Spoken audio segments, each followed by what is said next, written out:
અરવલ્લીમાં DAP ખાતરની અછતને લઈને બાયડના ધારાસભ્ય ધવલસિંહ ઝાલાએ કૃષિમંત્રીને પત્ર લખ્યો છે। ડીએપી ખાતરને લઈને રવિ સિઝનનું વાવેતર અટક્યું હોવાની ફરિયાદ ઉઠી હતી, ત્યારે જિલ્લાના ખેડૂતોને વહેલી તકે ખાતર મળે તેના માટે રજૂઆત કરવામાં આવી છે। સાથે ધારાસભ્ય ધવલસિંહ ઝાલાએ કહ્યું કે દર વર્ષે જિલ્લાના ખેડૂતોને ખાતરને લઈને અન્યાય કરવામાં આવે છે। માનનીય મંત્રીશ્રીને રાઘવજીભાઈ પટેલ સાહેબને મેં પત્ર લખ્યો છે। પત્ર લખીને મારા અરવલ્લી જિલ્લામાં પડતી તકલીફોની મેં રજૂઆત કરી છે કે ભાઈ અત્યારે ખેતીની સિઝન છે, તમામ ખેડૂતો ડીએપી માટે ધક્કા ખાઈ રહ્યા છે। મારો જિલ્લો હર હંમેશ માટે બાદ કરવામાં આવતો એ પ્રકારનું ક્યાંક ને ક્યાંક તમામ ડિપાર્ટમેન્ટ વતી વલણ થતું હોય છે। ખેડૂતો તો તકલીફમાં તો છે જ, એટલે મેં રજૂઆત કરતો પત્ર લખ્યો છે અને વિનંતી કરું છું સરકારને પણ કે હર હંમેશ ખેડૂતોને વારે આવ્યા છે અને હર હંમેશ ખેડૂતો માટે નિર્ણયો લીધા છે અને ખેડૂતોને ફાયદો થાય, મગફળી હોય કે બટેકા હોય એને સારો ભાવ મળે તે પ્રકારના નિર્ણયો લીધા છે ને એનાથી ખેડૂતો સુખી સમૃદ્ધ પણ થતા દેખાય છે। પરંતુ ડીએપીની જરૂરિયાત અત્યારે ખૂબ મોટા પ્રમાણમાં છે અને ડીએપીની જરૂરિયાત સંતોષાય તે માટે તાત્કાલિક ધોરણ પર પુરવઠો અહીંયા મોકલવામાં આવે ડીએપીનો, જેથી કરીને ખેડૂતો હેરાન ના થાય। બનાસકાંઠાના વાવમાં જીત બાદ ભાજપના નેતાઓએ જીતની ખુશી મનાવી। પાલનપુરના ચરોતર કમલમ ખાતે પાટણના ધારાસભ્ય લવિંગજી ઠાકોરે ઠુમકા લગાવ્યા। ખુલ્લી તલવારની સાથે ડાન્સનો આ વિડીયો વાયરલ થયો છે। રાધનપુરના ધારાસભ્ય લવિંગજી ઠાકોર તલવારની સાથે નાચ્યા।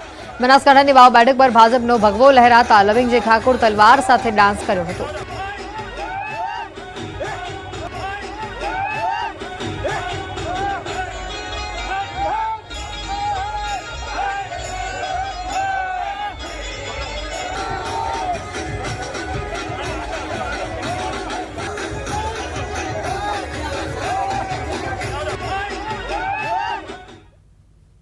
બુલેટિનમાં અત્યારે ફક્ત આટલું જ। હાલ રોકાઈશું એક બ્રેક માટે।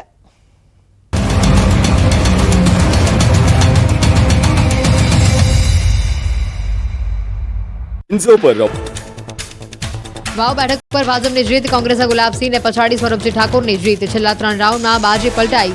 20 રાઉન્ડ સુધી આગળ રહેલા કોંગ્રેસે ગુલાબસિંહ રાજપૂતને પછાડીને ભાજપના સ્વરૂપજી ઠાકોરે જીત હાંસલ કરી।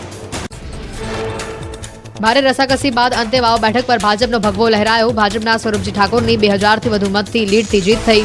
13 નવેમ્બરે મતદાન થયા બાદ સૌની નજર આજના દિવસ પર હતી। વાવમાં જીત બાદ સ્વરૂપજી ઠાકોરનું નિવેદન, કહ્યું મને જીતનો 100% વિશ્વાસ હતો। વાવની જનતાએ મને આશીર્વાદ આપ્યા। સ્વરૂપજીએ 18 આલમનો માન્યો આભાર। બનાસકાંઠાના વાવ વિધાનસભાની પેટા ચૂંટણીમાં કોંગ્રેસની હાર બાદ ગુલાબસિંહની પ્રતિક્રિયા સામે આવી। કહ્યું જનાદેશ સ્વીકાર્ય છે, તેમજ વિપક્ષનો સાથ આપવા બદલ જનતાનો માન્યો આભાર।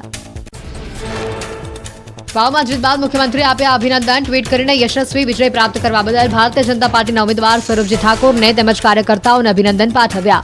વિકાસની રાજનીતિ પર વિકાસની મહોર મારવા બદલ નાગરિકોનો પણ સીએમએ આભાર માન્યો। કોંગ્રેસના ગઢમાં ભાજપે ગાબડું પાડ્યું। વાવ બેઠક પર કાંટે કી ટક્કર બાદ ભાજપની જીત। ગૃહ રાજ્યમંત્રી હર્ષ સંઘવીએ ટ્વીટ કરી વાવની જીતને વધાવી। બનાસકાંઠાના વાવમાં કોંગ્રેસની હાર બાદ સાંસદ જ્ઞાનીબેને પ્રતિક્રિયા આપી। કહ્યું ક્યાંક અમારી કચાસ રહી ગઈ છે। લોકશાહીમાં લોક ચુકાદો સર્વોપરી રહેતો હોય છે। વાવ વિધાનસભાના અને કોંગ્રેસના કાર્યકરો તેમજ મતદારોનો માન્યો આભાર। વાવ વિધાનસભાની પેટા ચૂંટણીમાં ભાજપની ભવ્ય જીત બાદ રાજ્યમંત્રી ઋષિકેશ પટેલનું નિવેદન સામે આવ્યું। કહ્યું લોકોની ભલાઈ માટે અને લોકોની સરકાર છે તેવો ભાજપે વિશ્વાસ ઉભો કર્યો છે। એકંદરે આ પરિણામ અપેક્ષિત હતું। વાવમાં ભાજપને મળેલી જીતનો રાજ્યભરમાં ભાજપના કાર્યકરો મનાવી રહ્યા છે જશ્ન। મહેસાણામાં સાંસદ મયંક નાયકના નેતૃત્વમાં ભાજપના કાર્યકરોએ કરી ઉજવણી। ફટાકડા ફોડીને વાવની આ જીતને વધાવી। વાવ બેઠકમાં ભાજપની પ્રચંડ જીત। ભાજપ નેતા જયરાજસિંહ પરમારે વાવમાં ભાજપની જીત બદલ વાવની જનતાનો માન્યો આભાર। કહ્યું જનતાએ ભાજપની જીત પર મહોર મારી તે બદલ જનતાનો આભાર। વાવ વિધાનસભાની પેટા ચૂંટણીમાં ભાજપનો ભવ્ય વિજય થયો। વિજય બાદ ભાજપના નેતા ડોક્ટર અનિલ પટેલે પ્રતિક્રિયા આપી। કહ્યું મેં પહેલા જીતનો વિશ્વાસ કર્યો હતો વ્યક્ત। વાવ પેટા ચૂંટણી પરિણામ મુદ્દે નીતિન પટેલનું નિવેદન। કહ્યું કોંગ્રેસે વાવ બેઠક પર ખૂબ જોર લગાવ્યું હતું। બધાના હાથ હેઠા પડી ગયા। શરૂઆતમાં કોંગ્રેસ આગળ હતું, પણ અમને તો ભાજપની જીતનો વિશ્વાસ હતો। વાવ વિધાનસભામાં ભાજપની જીતને લઈને કાર્યકરોમાં અનેરો ઉત્સાહ। વાવ વિધાનસભાના ભાજપ પ્રભારી અર્જુનસિંહ ચૌહાણનું કાર્યકરોએ ભવ્ય સ્વાગત કર્યું। અર્જુનસિંહ ચૌહાણે કહ્યું કે આ ચૂંટણીએ મને ઘણું બધું શીખવ્યું। વાવમાં વિધાનસભાની પેટા ચૂંટણીમાં કોંગ્રેસની હાર બાદ કોંગ્રેસના પ્રદેશ પ્રમુખ શક્તિ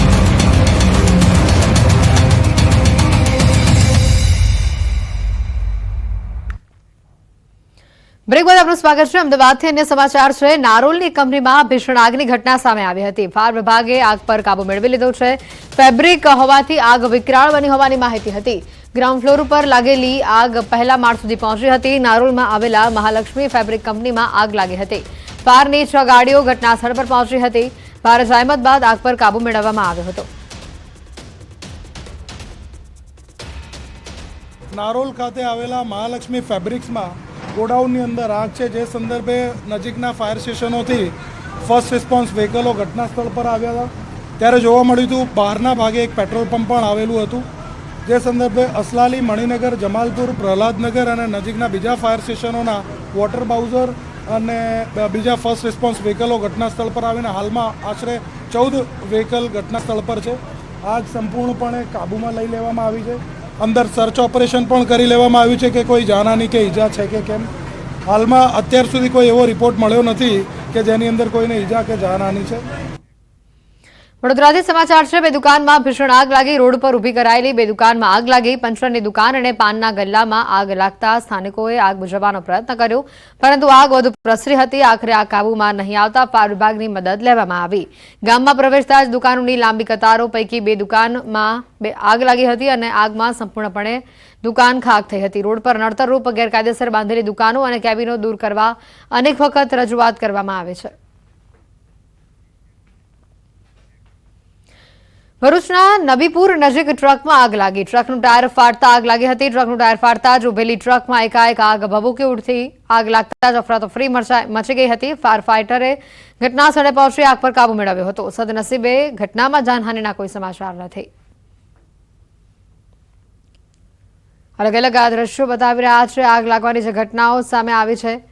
એક બાજુ અમદાવાદના નારોલમાં ફેબ્રિક કંપનીમાં આગ લાગી, તો બીજી બાજુ વડોદરામાં 2 દુકાનોની અંદર આગ લાગી છે. તો આ તરફ ટ્રકમાં પણ આગ ભભૂકી ઉઠી હોવાના દ્રશ્યો સામે આવ્યા છે ભરૂચથી.